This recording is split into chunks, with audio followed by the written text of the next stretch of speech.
Salut à tous, j'espère que vous allez bien. Aujourd'hui on va parler un petit peu d'actu, de mercato, de joueurs qui pourraient prochainement partir du club. Donc on y va, c'est parti.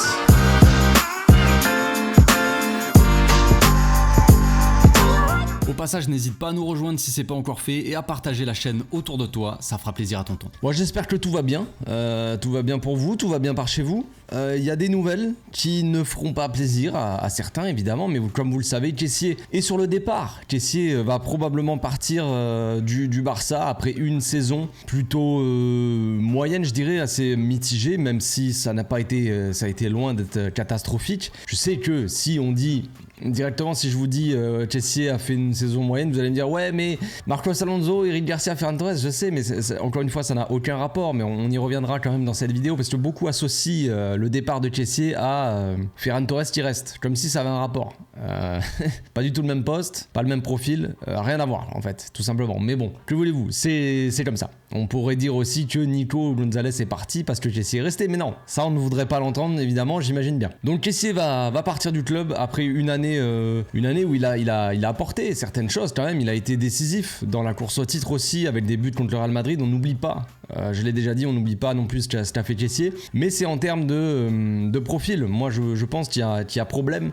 C'est là où il y a un problème, on va dire, c'est que ce profil-là ne correspond pas forcément, en tout cas pas idéalement, avec comment joue le Barça, tout simplement en fait. Donc en termes d'animation de jeu, ou en tout cas la façon, la philosophie de jeu du Barça, et c'est pas que c'est injouable pour certains, c'est pas que c'est très compliqué en soi, même si oui ça l'est, mais il y a des joueurs qui ne sont pas faits ou qui n'arrivent pas à jouer de cette façon-là, qui ne sont pas faits pour jouer de cette façon-là, c'est comme ça. C'est peut-être triste pour certains, et je sais qu'il y a une grosse communauté ivoirienne sur ma chaîne, je sais qu'il y a des fans de Kessié, tout ça, mais c'est comme ça. Vaut mieux que Kessié aille s'épanouir ailleurs, qu'il trouve un club où il pourra montrer un peu plus ses qualités, qu'il pourra jouer plus souvent, être titulaire, tout ça. Kessié c'est un joueur qui n'est pas encore très vieux, tu vois, donc il n'est pas en fin de carrière, donc il n'y a pas de raison qu'il parte en Arabie Saoudite ou je sais pas quoi. Qui fait encore sa vie en Europe, c'est dommage parce qu'il était bien installé à Milan, tout ça, il était libre de tout contrat, c'est un grand garçon, Kessié, il a accepté de venir au Barça. Maintenant ça n'a pas fonctionné, ça peut arriver, il y a beaucoup de transferts qui ne fonctionnent pas, et voilà. Maintenant c'est plus facile pour certains joueurs de partir du club, et en tout cas d'avoir des offres, que d'autres. On le sait, c'est quand on voit par exemple Eric Garcia, ça ne fonctionne pas au Barça, c'est pas en termes de profil que ça fonctionne pas, c'est en termes de qualité. Il n'arrive pas à passer le niveau supérieur, il n'arrive pas à s'imposer dans cette équipe-là, ou en tout cas avoir un rôle important. Donc on pourrait dire que c'est plus compliqué, mais qui est intéressé par Eric Garcia aujourd'hui? Peut-être beaucoup moins d'équipes que Kessié par exemple, pour donner un exemple, quoi. Donc il y a l'offre de la Juventus, on pensait que Kessié allait partir à la Juve, encore ce matin, en se levant, je me suis dit bon, la rumeur la plus grosse, on va dire, ou la destination la plus probable pour Kessié, c'était la Juventus. On parlait d'un transfert, enfin un prêt en tout cas, avec option d'achat si la Juve arrive à se qualifier ou s'ils sont champions. Option d'achat obligatoire de 15 millions à peu près. Donc là tu te dis, il y a quand même un problème, sachant que le gars est quand même coté autour de 30-35 millions peut-être, quelque chose comme ça. En tout cas quand il est arrivé au Barça, il était 35. Je crois que c'était 35 millions sa cote. Donc là, tu le vends un an après. Ok, il n'a pas été titulaire. Ok, il n'avait pas forcément le même niveau, la même régularité ou le même temps de jeu que Milan, ça c'est clair. Mais le vendre d'un coup 15 millions au bout d'un an, et encore, 15 millions, c'est l'option d'achat, c'est même pas là direct. C'est un peu tristouné. Maintenant, j'allais vous dire que c'est vraiment un montant de transfert assez ridicule, et que le Barça, encore une fois, n'arrive pas spécialement à vendre ses joueurs, mais c'est la situation aussi qui fait ça, même si historiquement on n'est pas des gros vendeurs, en tout cas pas ces dernières années. Mais là, c'est la situation aussi qui est compliquée. Tout le monde sait qu'on a besoin d'argent, qu'on a besoin de dégraisser, de vendre des joueurs, tout ça. Donc, et tout le monde sait que il y a des joueurs sur qui on compte pas. Par exemple Kessié, par exemple l'anglais, Dest, Eric Garcia peut-être, ou même Ferran Torres, mais qui va venir et va dire vous en voulez pas de souci, je vous l'achète 60 millions. Alors personne va dire ça, forcément. Si c'est un joueur que tu veux pas vendre, par exemple comme Pedri, comme Gavi, si il y a vraiment un club intéressé, on va dire, même si eux-mêmes ne voudraient jamais partir, mais si t'as un club intéressé, ils vont arriver, ils vont dire on veut l'acheter, mais le Barça ils vont dire ouais mais nous on veut pas le vendre, donc il faut payer la clause. Donc c'est une clause à 1 milliard ou à 500 millions, tu vois, et voilà. Et quel club peut payer ça? ça, bah, pas beaucoup de clubs, mais tu vois le délire. Et à la place, si tu te comptes pas forcément sur certains joueurs, bah, les mecs ils vont arriver, ils vont te dire, ils vont te proposer 5 millions, tiens, je te donne 5 euros, frère, et tu me passes ton joueur, et t'as pas le choix de toute façon. Et nous, bah, on est un peu peut-être des pigeons, ou tout ça dans l'histoire, mais on est un peu obligé, on est un peu coincé de toute façon. Maintenant, la situation, elle va peut-être changer avec Kessié, peut-être qu'il va partir plutôt en première ligue, parce que de base, c'est les infos qu'on avait, c'était que Kessié, il voulait plus partir en première ligue. Il n'avait pas spécialement envie de retourner en Italie. Peut-être que son histoire d'amour avec le Milan AC, voilà, avait été assez grande, on va dire, et il s'est dit peut-être que j'ai pas envie de retourner dans un autre club que le Milan AC. Il y a des travaux autour, j'espère qu'on les entend pas. Peut-être qu'il s'est dit ça, que j'ai pas envie de retourner en Italie dans un autre club que le Milan, donc il aurait aimé peut-être voir un peu plus de autre chose, tout simplement. Il aurait aimé voir autre chose, une autre destination, et ce serait plutôt l'Angleterre. Donc on sait que les Anglais ils ont plus d'argent, ils ont moyen de mettre un peu plus de thunes assez facilement. Même le dernier de première ligue, il peut nous filer 70 millions sans problème. Pas de problème de fair play, pas de problème de quoi que ce soit. Donc ça serait mieux pour nous,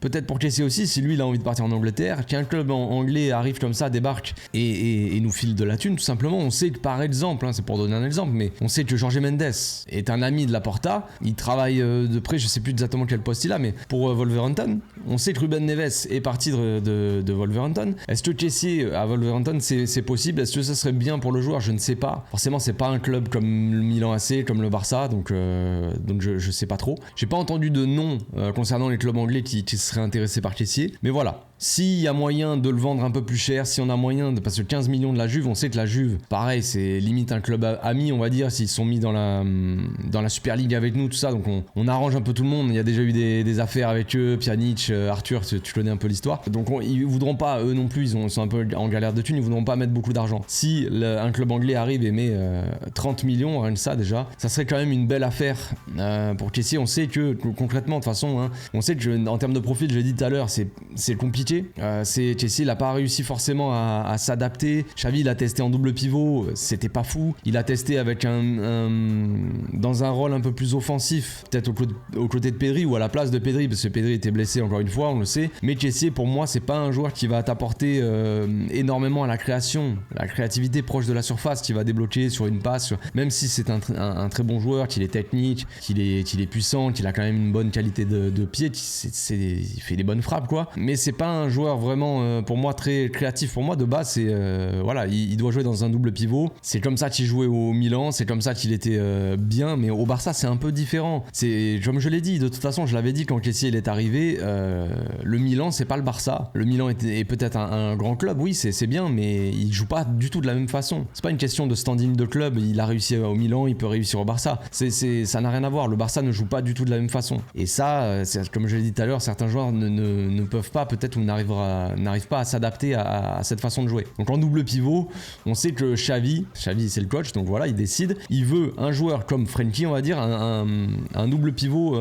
avec un joueur un peu plus offensif, qui a tendance à jouer dans un joueur box-to-box, hein, tout simplement en fait, qui défensivement et offensivement, qui fait des allers-retours, on va dire. Et à côté de lui, un pivot comme Busquets, par exemple, pas forcément typiquement le même profil de Busquets, mais un joueur qui est plus défensif et qui va rester dans une zone un peu plus fixe, tu vois, qui va rester comme s'il jouait simple pivot, on va dire. Il va rester dans une zone assez axiale, il va faire jouer les autres, il va être là défensivement, tout ça, mais le joueur qui va se balader un peu partout, c'est Frenkie. Donc est-ce que Kessié peut s'adapter là-dedans? Visiblement, bon, cette saison ça a été compliqué, c'était pas foufou, et Xavi apparemment il pourrait s'en passer, on va dire, de Kessié. Maintenant qu'il y a Gundogan qui est arrivé, voilà, c'est des profils comme ça qui sont un peu plus adaptés au Barça évidemment, mais c'est comme ça. Ne soyons pas tristes les amis, Kessié retrouvera un autre club et retrouvera du temps de jeu peut-être, et ça sera de toute façon mieux pour sa carrière. Et si le Barça n'a pas forcément besoin de Kessié en termes de profil, ben autant qu'on ramène de l'argent tout simplement, donc c'est pas une si mauvaise chose. Maintenant comme je l'ai dit, 15 millions, s'il part à la Juve pour 15 millions en prêt, tout ça avant, c'est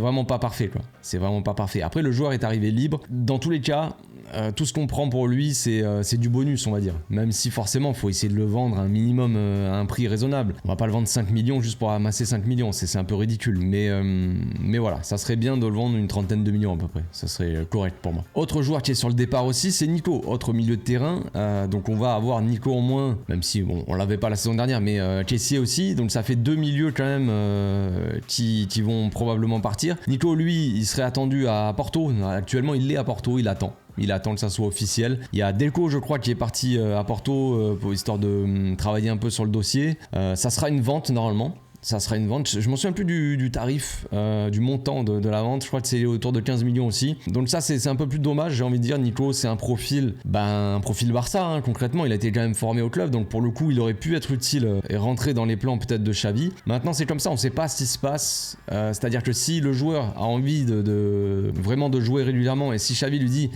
vu les joueurs que j'ai et vu ton profil, tout ça, tu n'auras pas la chance de jouer régulièrement, tu vois, donc c'est comme ça, c'est un peu triste. Moi j'aurais aimé qu'il reste. Parce que pour moi c'est la doublure idéale de Frenkie, tout simplement. Il n'a pas le profil pour moi d'un pivot, même si peut-être certains m'ont dit Xavi aurait pu travailler et faire en sorte que Nico devienne le pivot de l'équipe.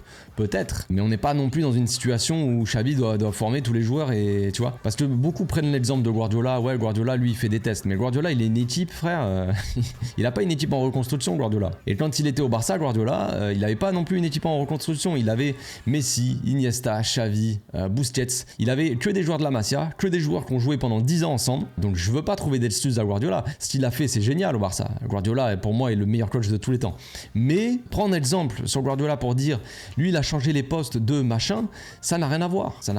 Il a changé les postes de Mascherano. Bah ouais, il a pris un Mascherano qui était plus en fin de carrière, qui a une expérience assez folle, et il l'a fait jouer dans un rôle plus en défense, qui montait de temps en temps au milieu de terrain. C'est bien pour lui, mais tu peux pas faire ça avec tous les joueurs déjà. Tu peux pas réussir ça avec tous les joueurs. Et voilà, on parle de Nico, on parle pas de Mascherano quand même, jusque là. Donc c'est pas la même situation. Maintenant, pour moi, Nico a le profil plus d'un Frenkie. C'est un joueur un peu box to box. On l'a vu quand il a joué au Barça. De toute façon, il a joué comme ça. Il a pas joué comme un pivot. Donc ça aurait été bien d'avoir une doublure pour Frenkie, quoi. Et que Nico puisse s'exprimer un peu plus. Que Frenkie soit dans une pseudo-transition, dans un rôle un peu plus de pivot, on va dire. Ça, peut-être qu'avec le temps, Frenkie, il deviendra plus un pivot. Un joueur vraiment moins box to box, parce que plus tu vieillis, moins tu as de conditions physiques, moins tu peux faire des efforts, tout ça. Je dis pas que Frenkie est en train de vieillir, tout ça, mais avec le futur, ça aurait été sympa. Ça aurait été sympa de tester Frenkie et Nico en double pivot, tu vois, avec Frenkie un peu plus, je sais pas, à voir, tu vois. On ne saura peut-être jamais. En attendant, le Barça a devrait mettre une clause de rachat pour Nico. Donc si Nico explose aux yeux du monde et qu'il devient vraiment un joueur confirmé, ce qui n'est pas pour le moment, hein, concrètement, il y en a beaucoup qui sont déçus. Voilà, moi aussi je suis déçu, j'ai pas envie que Nico y parte, mais en soi Nico n'est pas Nico c'est pas Pedri, les gars. Donc si tu vois, il est allé à Valence, son prêt il était plutôt moyen, il s'est blessé, il était pas mauvais, mais c'était pas non plus le joueur générationnel, quoi. Donc maintenant s'il va à Porto et s'il explose, eh ben on aura une clause de rachat, peut-être le double, peut-être on le vendra 15 et qu'on pourra le racheter 30, tu vois, mais ça sera toujours ça de prix, j'ai envie de dire. Voilà, je pense qu'on va pas beaucoup avoir de mouvement sur le mercato, hein, concrètement pas beaucoup en termes d'arrivée. Peut-être que l'anglais va partir, ça parle de le Barça veut 15 millions pour l'anglais, ce serait pareil que Chelsea à la Juve, mais ça me paraît fou. Mais 15 millions pour l'anglais, qui va vouloir payer ça? Tottenham, qui était censé l'accueillir, tout ça à bras ouverts, eh ben ça s'est refroidi concrètement. Ça parle même de l'OM qui serait intéressé pour l'anglais. Je ne sais pas où il va partir, j'espère qu'il va partir, parce que concrètement il sera pas dans les plans, donc j'imagine que l'anglais va partir. Maintenant, qui partira? Est-ce que Dest va partir ou pas? On sait qu'il n'y a pas beaucoup de profil de latéral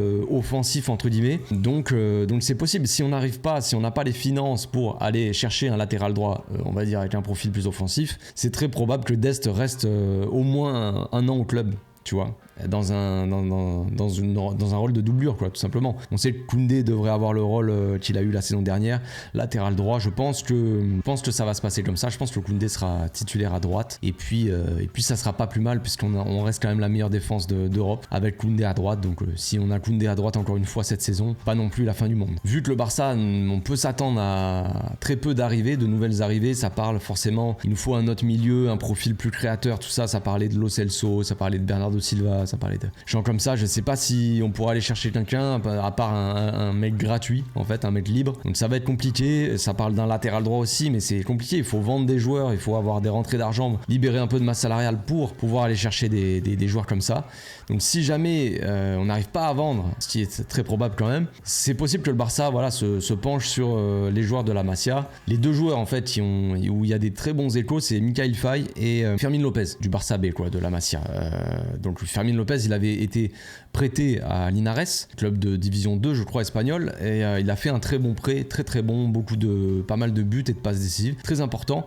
Et là il est en train de faire une pré-saison, on va dire, aux entraînements, en tout cas il est en train de montrer de très belles choses. Donc Xavi pourrait l'intégrer peut-être à l'équipe première si on n'arrive pas à faire venir un milieu créateur, une sorte de d'ailier qui rentre dans le milieu, tu vois. Ce profil à la Gavi, on va dire, c'est pas profil Gavi, mais le poste que Gavi avait la saison dernière, il pourrait très bien jouer dans ce profil-là, dans ce rôle-là, Fermin Lopez. Je pense. Je pense qu'il pourrait jouer comme ça au cœur du jeu, avoir un profil assez offensif, créateur, déstabilisateur. C'est un mec assez dribbleur qui percute pas mal et au cœur du jeu. Donc ça peut être intéressant de voir ça. On verra bien en pré-saison comment ça se passe. Et Michael Faye aussi, c'est un joueur à surveiller en pré-saison. Beaucoup de bons échos sur le joueur. On verra s'il intégrera aussi la dynamique de l'équipe première. Voilà, c'est tout pour aujourd'hui les amis. On se retrouve demain pour une nouvelle vidéo. D'ici là, portez-vous bien, passez une très bonne journée. Ciao.